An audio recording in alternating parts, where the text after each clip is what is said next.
गर्मियों की छुट्टियों को राजू और रिया खूब एंजॉय कर रहे थे। राजू और रिया को अपनी नानी के घर आए हुए आज 4 दिन हो चुके थे और दिन इतनी जल्दी बीत रहे थे कि उन्हें भी इस बात का एहसास नहीं हो रहा था कि उन्हें इतने दिन हो गए हैं।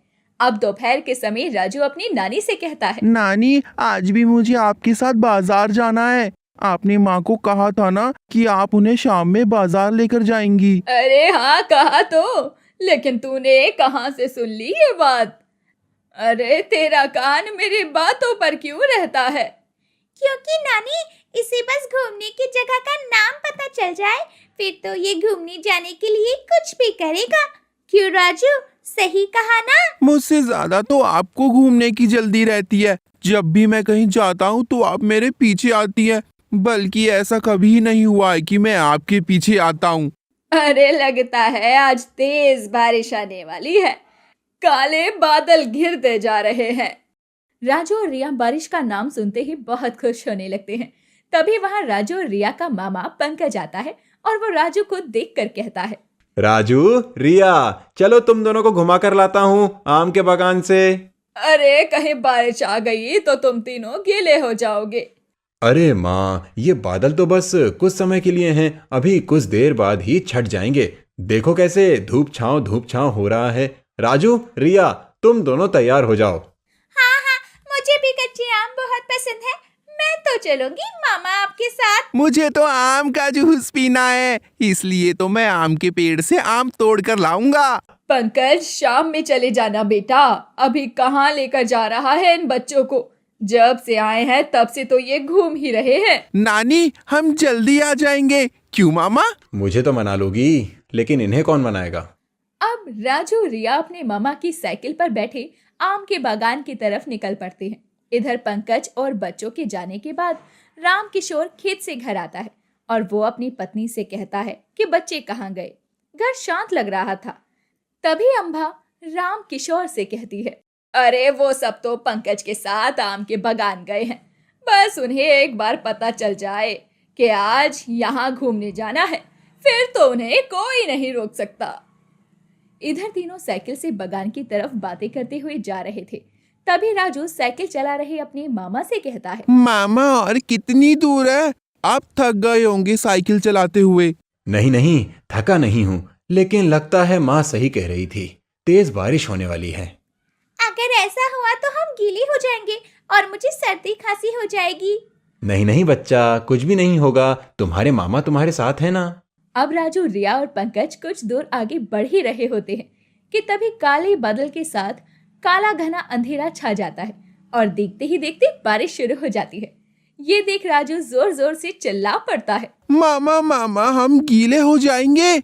हमारे पास तो छाता भी नहीं है। और मैं अगर थोड़ी सी गीली भी हो जाऊं तो भी मुझे जुकाम खांसी होने लगती है। वो देखो, सामने एक झोपड़ी है, हम बारिश के रुकने तक वहां रुक जाते हैं। इतना कहने के बाद पंकज जल्दी से अपनी साइकिल से राजू रिया को उतार देता है और अपनी साइकिल एक कोने में लगाकर जल्दी से तीनों एक टूटी फूटी झोपड़ी में चले जाते हैं। वहां कोई नहीं था, लेकिन एक खाट लगी थी जिस पर तीनों बैठ जाते हैं। नानी सही कह रही थी, बारिश आने वाली है, लेकिन हमने नानी की कोई बात नहीं मानी। मामा, आपको छाता लाना चाहिए था। अब हम घर कैसे जाएंगे अगर ये बारिश रुकी ही नहीं तो? ये बारिश जब तक नहीं रुकने वाली तब तक हम यहीं हैं। और चलो, मैं तुम्हें कहानी सुनाता हूँ, जादुई छाते वाले की। कहानी? यो, आज तो हम मामा से कहानी सुनेंगे। हाँ तो बच्चों, ये एक बार की बात है जब किसान मटका राम भारी बारिश को देखकर परेशान हो रहा होता है। उदयपुर नामक गांव में मटका राम नाम का किसान अपनी पत्नी झुमरे के साथ रहा करता था। मटका राम खेती बाड़ी करके अपना और अपने परिवार का पेट पाल रहा था। गांव में सब हंसी खुशी अपना जीवन व्यतीत कर रहे थे, लेकिन एक रात भयंकर बारिश से गांव में तबाही बनाती है। अरे झुमरी, उठो और देखो ये क्या हो रहा है। बारिश, और वो भी इतनी तेज। अजी सो जाइए, अभी तो बारिश शुरू हुई है, कुछ देर बाद रुक जाएगी। जो देखना है सुबह देख लीजिएगा। अरे मुझे इस बारिश को देखकर नींद नहीं आएगी। तुम्हें पता है ना, हमारी फसल के लिए थोड़ा सा पानी भी जहर का काम करेगा। आप अपने मुंह से ये अशुभ बातें क्यों निकालते हैं? मैंने कह दिया ना, सो जाइए, सब ठीक हो जाएगा। एक तरफ मटका राम की पत्नी झुमरी घोड़े बेचकर सो रही होती है, वहीं मटका राम अपनी झोपड़ी की खिड़की से बाहर की तरफ देखकर खुद को कोस रहा होता है और तेज बारिश मानो उसे अंदर ही अंदर से कुरेद रही थी। मुझे तो नींद भी नहीं आएगी। बस एक बार सुबह हो जाए और बारिश थम जाए, मैं जल्दी से खेत का हाल लेकर आऊंगा। ऐसे ही सारी रात बीत जाती है, लेकिन बारिश थमने का नाम ही नहीं लेती। अब सुबह जब झुमरी उठती है तो चारों तरफ पानी ही पानी देखकर अपनी छाती पीटते हुए अपने पति से कहती है, ये क्या हो गया जी? पूरी रात बरसात होती रही और हमारा फसल तो अब तबाह हो चुका होगा। मुझे तो पूरी रात नींद नहीं आई है। कहाँ है मेरा छाता? लाओ मुझे तो, मैं अभी खेत देख कर आता हूँ। अरे अभी भी बारिश थमी नहीं है, आप कहाँ जाओगे? नहीं नहीं, मैं आपको कहीं नहीं जाने दूंगी। चारों तरफ पानी ही पानी है। मटका राम झुमरी की एक नहीं सुनता और अपना छाता लिए खेत की तरफ निकल जाता है। तेज बारिश अभी भी नहीं थमी थी और मटका राम खेत में पहुंचता है तो खेत में लबालब पानी देखकर फूट फूट कर रोने लगता है। तभी उसका छाता भी तेज हवा के झोंके के साथ उड़ जाता है। न जाने इस फसल से मैंने कितनी उम्मीदें लगाई थी। मेरा कर्ज भी अभी पूरा चुकता नहीं हुआ था। मैं तो पूरी तरह बर्बाद हो गया। हे प्रभु, ये कैसी लीला रची तूने। अब भीगता हुआ मटका राम अपने खेत को देखकर भावुक हो जाता है और वो उदास मन से घर आता है। झुमरी अपने पति की हालत देखकर उसे जल्दी से गमछा देती है और अपने पति के कंधे पर हाथ रखकर कहती है, मुझे पता है हम बर्बाद हो चुके हैं। हमारे पास कुछ भी नहीं बचा, ना खाने के लिए अनाज, ना कर्ज चुकाने के लिए पैसा। लेकिन हमें हिम्मत रखनी होगी। तुम ही बताओ कैसे रखूं मैं हिम्मत। सब कुछ तो लूट चुका है, अब लुटाने को बचा क्या है। सुबह से शाम हो जाती है। मटका राम अपने घर के कोने में उदास बैठा होता है। तभी उसके घर पर किसी के आने की आहट होती है और एक बुढ़िया मटका राम की झोपड़ी पर आती है। अरे, कोई इस बुढ़िया को रहने के लिए जगह दे दो। सुबह से भटक रही हूँ बारिश में। अरे अम्मा, आप कौन है? आइए यहाँ आ जाइए, आप तो पूरी गीली हो चुकी हैं। अरे बेटी, रात भर के लिए क्या मुझे यहाँ रहने का ठिकाना मिल जाएगा? बारिश रुकने का तो नाम ही नहीं ले रही और मुझे कहीं रहने की जगह भी नहीं मिल रही। तुम्हारी झोपड़ी देखी तो चली आई। कोई बात नहीं काकी, अपना घर समझकर आप यहाँ रह सकती हैं। झुमरी उस बुढ़िया को रहने के लिए अपना घर तो दे देती है, लेकिन रात में जब सभी खाना खाने बैठते हैं तो झुमरी देखती है कि घर में सिर्फ 2 ही रोटी थी। वो उन 2 रोटियों में से एक रोटी अपने पति को और एक रोटी उस बुढ़िया को दे देती है। बेटी, तुम खाना नहीं खाओगी? तुम हमें तो खिला रही हो, खुद भी खाने बैठो। आओ। नहीं, मुझे भूख नहीं है काकी, आप खाइए और खाकर आराम कीजिए। बुढ़िया को ये पता चल जाता है कि झुमरी ने अपने हिस्से की रोटी उसे दी है। वो खुद भूखी सो गई है। अब अगली सुबह जब मटका राम उठता है तो देखता है कि वो बूढ़ी औरत घर पर थी ही नहीं और वो अपनी पत्नी को उठाते हुए कहता है, अरे ओ भाग्यवान, उठो, जरा देखो वो बूढ़ी काकी कहीं चली गई हैं। मुझे तो पूरे घर में कहीं नहीं दिखी और बारिश भी थम चुकी है, लेकिन उनका ये छाता यहीं रह गया। कोई बात नहीं, ये छाता आपके काम आ जाएगा। लेकिन वो बूढ़ी काकी हमें बिना बताए चली गई, मुझे अच्छा नहीं लगा। उनके घर वाले भी तो उनका इंतजार कर रहे होंगे। बारिश में फंस गई थी बेचारी। अब बारिश 2 दिन पर रुकी है तो उन्हें तो घर जाना ही था ना।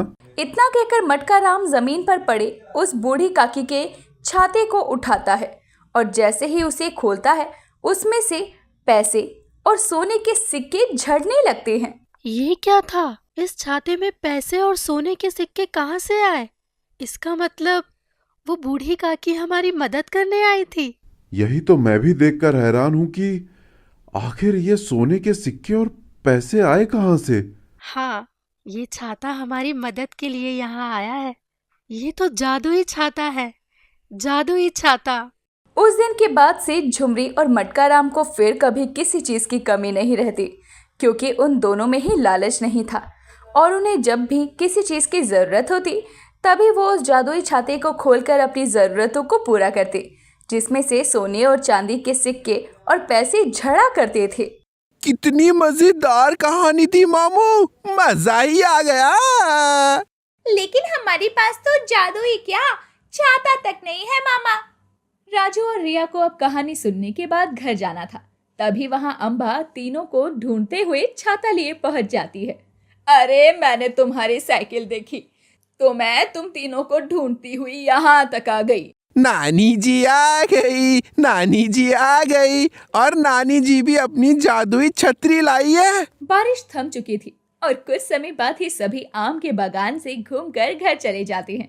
और राजू तो अपनी नानी की छतरी को लेकर घूम रहा होता है, क्योंकि राजू का ऐसा कहना था कि वो उसकी जादुई छतरी है। दोस्तों, क्या आप जादू पर विश्वास करते हैं? हमें कमेंट करके बताएं और ऐसे ही इंटरेस्टिंग चटपटी कहानियों के लिए चैनल को सब्सक्राइब करें। गवालापुर गांव में अमरावती अकेले रहा करती थी। अमरावती के 2 बेटे थे। दोनों ही पढ़ लिख कर शहर कमाने जा चुके थे और उन्हें अपनी मां अमरावती से कोई लेना देना नहीं था। काफी साल बीत चुके थे। अमरावती अपने बेटों के इंतजार में बूढ़ी हो चुकी थी, लेकिन उनके बेटे उनसे मिलने नहीं आए, जिसकी वजह से अमरावती को कान्हा जी के शरण में जाना पड़ा। कान्हा जी को वो अपनी औलाद और अपना सब कुछ मानती। यशोदा का नंद लाला ब्रज का उजाला है, मेरे लाल से तो सारा जग झिलमिलाए, जू जू जू जू जू। कान्हा जी की मूर्ति को अमरावती लोरी गाकर सुना रही होती है। तभी वहां उसकी पड़ोसन मंगली का आना होता है। अरे रे रे, मैं तो तेरा गाना सुनकर यहाँ आई हूँ। अरे आहिस्ता बोल, मेरे लल्ला जाग जाएंगे। अरे अमरावती, कब तक ऐसे पागलों की तरह इस मूर्ति को अपनी औलाद मानती रहेगी? मंगली की तेज आवाज सुनकर जल्दी से अमरावती कृष्ण जी की मूर्ति को खाट पर सुलाकर मंगली का हाथ पकड़कर उसे घर से बाहर लाती है। अरे मंगली, तुझे कितनी बार कहा है, घर में आया कर तो शोर मत मचाया कर। मेरे लल्ला अगर एक बार जाग जाते हैं तो उन्हें दोबारा नींद नहीं आती जल्दी। देख अमरावती, मैं मानती हूँ तेरे दोनों बेटे कई सालों से तुझसे मिलने तक नहीं आए हैं, लेकिन इसका मतलब ये नहीं कि तू कान्हा जी की भक्ति में इतनी पगला जाए कि उन्हें अपनी औलाद मानकर उन्हें खाना खिलाए, नहलाए, सुलाए। अरे ऐसा थोड़ी होता है, भला मूर्ति में भी जान होती है। देख, तुझे जो समझना है समझ ले, लेकिन मेरे लल्ला के बारे में कुछ मत बोल। बता, किस काम से आना हुआ है यहाँ? मैं तो बस ये पूछने आई थी कि जन्माष्टमी आने वाली है, तूने गांव में सरपंच जी को कितना चंदा दिया है? मैंने अपने सोने के कंगन को बेचकर पैसे दिए हैं जन्माष्टमी के लिए, ताकि मेरे लल्ला के जन्मदिन पर अच्छे से इंतजाम हो जाए। तेरा कुछ नहीं किया जा सकता, तो सच में कान्हा जी के पीछे पगला गई है। हे प्रभु, इस बुढ़िया को सद्बुद्धि दो, इस उम्र में सठिया गई है। अरे सठिया तो तुम गांव के लोग गए हो, जो मेरे लल्ला के बारे में उल्टा सीधा कहते रहते हो। ऐसे ही समय बीत रहा था। अमरावती कान्हा जी की मूर्ति यानी अपने लल्ला की खूब देखभाल करती। सारा दिन अमरावती अपने लल्ला को लाड़ लड़ाती, उसके आसपास रहती और अपने लल्ला का खूब ध्यान रखती। एक रोज मंगली गांव की ही एक औरत से बात कर रही होती है। अरे अमरावती के बारे में क्या कहूँ, वो तो कृष्ण जी की मूर्ति लेकर इतनी पागल हो गई है कि हर वक्त उसे अपनी गोद में लेकर लल्ला लल्ला करती रहती है। अरे मैंने भी सुना है, पूरे दिन अमरावती घर में रहती है और कान्हा जी की मूर्ति लिए उसे लल्ला लल्ला करती है। लगता है बेचारी बेटे के छूट जाने के गम में पागल हो गई है। अरे कल मैं उसके घर गई थी तो वो अपनी कान्हा जी की मूर्ति लिए उसे लोरी सुना रही थी, लेकिन मुझे कहने लगी आहिस्ता बोलो, और हाथ पकड़कर घर से बाहर तक ले आई। मैंने भी कल से कान पकड़ लिए, उसके घर नहीं जाऊंगी। अरे इतनी बेइज्जती कौन करता है? ये सारी बातें गांव के 3 शरारती लड़के सुन रहे होते हैं और वो एक दूसरे की शक्ल देखकर कहते हैं। राजेश भाई, सुना तूने? अमरावती काकी कान्हा जी की मूर्ति को अपना बेटा मान बैठी है। उन्हें परेशान करना तो बनता है। बिल्कुल ठीक कह रहा है तू, उन्हें परेशान करना तो बनता है। चल चल के आज उनके कान्हा जी को चुरा लिया जाए। वैसे भी कल जन्माष्टमी है, देखते हैं कैसे ढूंढ पाती है अपने बेटे को बुढ़िया। इतना कहकर वहां मौजूद लड़के हंसने लगते हैं। देर रात अमरावती के घर में जाकर वो चुपके से उनके कान्हा जी की मूर्ति को चुरा लेते हैं। अब अगली सुबह जब अमरावती की नींद खुलती है तो उसके होश उड़ जाते हैं। अरे मेरे लल्ला को कौन उठा कर ले गया? लल्ला कहाँ है तू? तेरे बिना मेरी सांस न रुक जाए। लल्ला सुन रहा है ना तू? अमरावती काफी समय तक कान्हा जी की मूर्ति को ढूंढती है और जब वो रोने लगती है तब आस पड़ोस के लोग वहां जमा हो जाते हैं। अरे ऐसे कैसे कोई तेरे कान्हा जी की मूर्ति को ले जाएगा? तू कहाँ थी जो तुझे पता ही नहीं चला? देख अमरावती, हम सभी जानते हैं कि तू कान्हा जी की कितनी बड़ी भक्तन है, लेकिन रोना धोना बंद कर। हम सभी गांव वाले मिलकर तेरे लिए वैसी ही कान्हा जी की मूर्ति ला देंगे। नहीं नहीं, मुझे कोई और कान्हा जी की मूर्ति नहीं चाहिए। और वो कोई मूर्ति नहीं थी बल्कि मेरे लल्ला थे, लल्ला। उनकी सांसें चलती है। तुम्हें क्या पता कि एक माँ की ममता और एक औलाद का प्यार क्या होता है। सच में अमरावती काकी का दिमाग खराब हो गया है। अब मूर्ति में भी कहीं धड़कनें होती हैं। कैसी बातें कर रही हैं अमरावती काकी? सुबह से शाम का समय हो चुका था।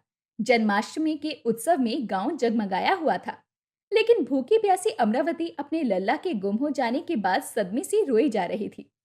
सुबह से अमरावती ने कुछ खाया पिया नहीं था, लेकिन तभी अमरावती चक्कर खाकर गिर जाती है। जल्दी से डॉक्टर को बुलाया जाता है। डॉक्टर अमरावती को कुछ खाने पीने की सलाह देता है, लेकिन अमरावती बस एक ही रट लगाए बैठी थी कि जब तक उसका लल्ला उसे नहीं मिलेगा वो खाना नहीं खाएगी। अब अमरावती की भक्ति से प्रसन्न होकर खुद कान्हा जी अमरावती के पास आते हैं। मैया देखो, मैं आ गया। मैया अपनी आंखें खोलो। कौन है तू? मैं तुझे नहीं जानती और तू मुझे मैया मैया क्यों कह रहा है? अरे मैं ही तो आपका लल्ला हूँ। आप मुझे पहचानने में भूल कैसे कर सकती हैं? आज मेरा जन्मदिन है और आप यहाँ भूखी प्यासी रो रही हैं। ये मुझसे देखा नहीं गया तो मैं तुरंत आपके पास चला आया। मुझे मूर्ख बनाता है। अभी बताती हूँ, कहाँ है मेरा डंडा? और ये अमरावती किससे बातें कर रही हैं? सच में इनका तो दिमाग खराब हो गया है। अरे अमरावती काकी, तुम्हारे सामने कोई भी नहीं है। दिमाग तो तेरा खराब हो गया है। तुझे मेरे सामने ये लड़का नजर नहीं आ रहा जो मुझे मैया बता रहा है? अरे भगवान बचाए तुझसे, मुझे तो कुछ दिखाई नहीं दे रहा। चलो चलो यहाँ से, अमरावती सच में पागल हो गई है। वहां लोग जो मौजूद थे अब वहां से चले जाते हैं। तभी अमरावती उस लड़के को वहां से जाने के लिए कहती है, जो कि कान्हा जी थे। लेकिन कान्हा जी तो अमरावती को मनाने आए थे, लेकिन अमरावती मान ही नहीं रही थी। अच्छा ठीक है, तुम अपने आप को कान्हा जी बता रहे हो, तो तुम मेरे लल्ला को ढूंढ कर लाओ और बताओ कि मेरे लल्ला किसके पास है और कहाँ है। बस इतनी सी बात मैया। अभी लो, मैं उन बदमाशों को गांव के बरगद के पेड़ पर बांध देता हूँ जिन्होंने आपके लल्ला को चुराया है, और आपके लल्ला को तुरंत लेकर आता हूँ। कान्हा जी तुरंत वहां से गायब हो जाते हैं और पहुंचते हैं धीरज और राजेश के पास, जहां कान्हा जी अपनी मूर्ति को गोद में लेते हैं और चुटकी बजाते ही